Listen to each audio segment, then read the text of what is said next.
এই উম্মত তো এক নেকি দিয়া জান্নাতে যাবে। কয় নেকি দিয়া? একটা নেকি দিয়া জান্নাতে যাবে এই উম্মত। অন্য উম্মতের কথা জানি না আমি, এই উম্মত এক নেকি দিয়া জান্নাতে যাবে।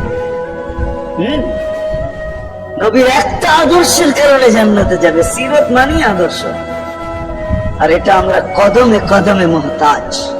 কেননা এই ছোট জীবনটা যদি গ্রহণযোগ্যতা পর্যন্ত পৌঁছাইতে হয় আল্লাহর কাছে, চাই নারী হই, চাই যুবক হই, চাই বৃদ্ধ হই, যেই মানুষই হই না কেন, যেখানেরই হই না কেন, যেই বাসারই হই না কেন, যেই বর্ণেরই হই না কেন, যেই পেশারই হই না কেন, যেই সোসাইটিরই হই না কেন, এই জীবনটাকে যদি গ্রহণযোগ্যতা পর্যন্ত পৌঁছাইতে হয় কার কাছে? দুনিয়াওয়ালাদের কাছে না, মালিকের কাছে, যিনি এক ফোঁটা পানির থেকে অস্তিত্ব দিয়েছেন, যার কাছে আবার আমাদেরকে ফিরা যেতে হবে।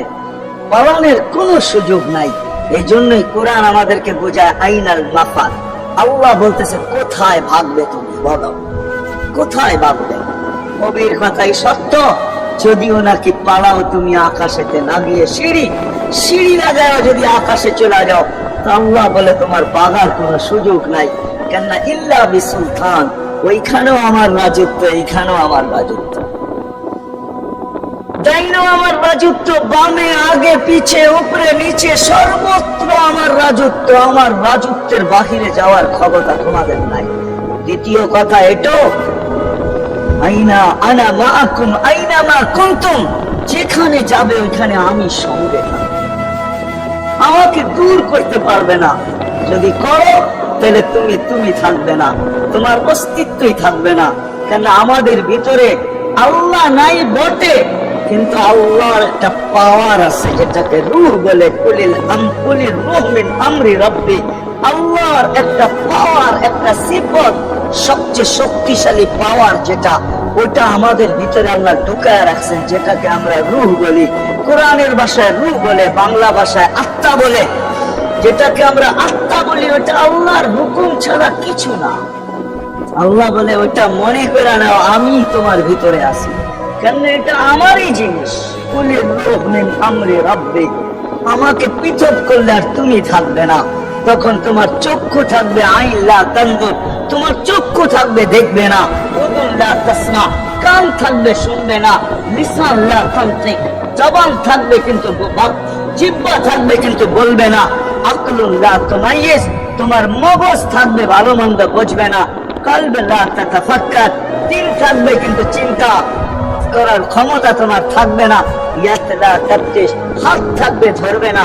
রিজল লা তামশি, পাও থাকবে চলবে না। তুমি হবে লাশ। আল্লাহ পর্যন্ত যদি গ্রহণযোগ্যতায় পৌঁছাইতে হয়, ওইখান থেকে বাহির হয়ে গেছি। ভালো তো বাসি, কিন্তু আগের টুকু জানি না। ও মেরে দোস্ত, শুধু ভালোবাসলে চলবে না। আবু তালেবের চেয়ে বড় ভালোবাসা আপনার আমার ছিল না। সাহাবাদের মতো ভালোবাসা আপনার আর আমার নাই, আছে নাকি? হ্যাঁ, আবু তালেবের মতো ভালোবাসা ছিল। চলেন শর্ট করি। আবু তালেবকে নিজের হাতে আল্লাহ রাসূল কবরে রাখছেন। যখন রাখতেছিলেন তখন চিৎকার দিতেছিলেন, আম্মি মা তারাক্তালি সাবিলা, চাচা কোন রাস্তা রাখলেন না আমার জন্য। বলছিলাম কলেমা পড়েন, পড়লেন না। বলছিলাম ঠোঁটটা হেলাইলেন না। বলছিলাম চুপ থাকেন, তাও থাকলেন না। সর্বশেষ একটা চিৎকার দিলেন, আলা মিল্লাতি আব্দুল মুত্তালিব, আব্দুল মুত্তালিবের ধর্মের উপরে চলে যেতেছি। এই কথা বলে দুনিয়ার থেকে বিদায় নিলেন। চুপও যদি থাকতেন তো আমার জন্য কোনো সুযোগ হইতো। চাচা, ও চাচা, আমার জন্য কোনো রাস্তা রাখতেন। ভালোবাসা কাজে দিত।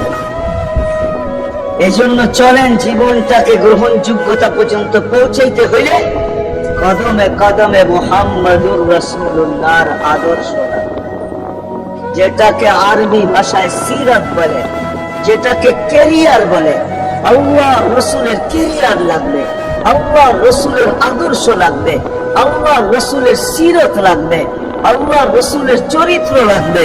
এই জন্যই আল্লাহ কোরআনে বলছেন, লাকাদ কানা লাকুম ফি রাসূলিল্লাহি উসওয়াতুন হাসানা, তোমরা লিমান কানা ইয়ারজুল্লাহ, তোমরা যদি আমাকে পাইতে চাও তাহলে আমার আদর্শ সহজ করছেন, কঠিন করেন নাই। আল্লাহ কঠিন করতে পারতেন, আল্লাহ সহজ করছেন। কেননা আসলে উদ্দেশ্য ছিল আল্লাহকেই মানা, আল্লাহকে মানা উদ্দেশ্য ছিল, কিন্তু আল্লাহকে চোখে দেখা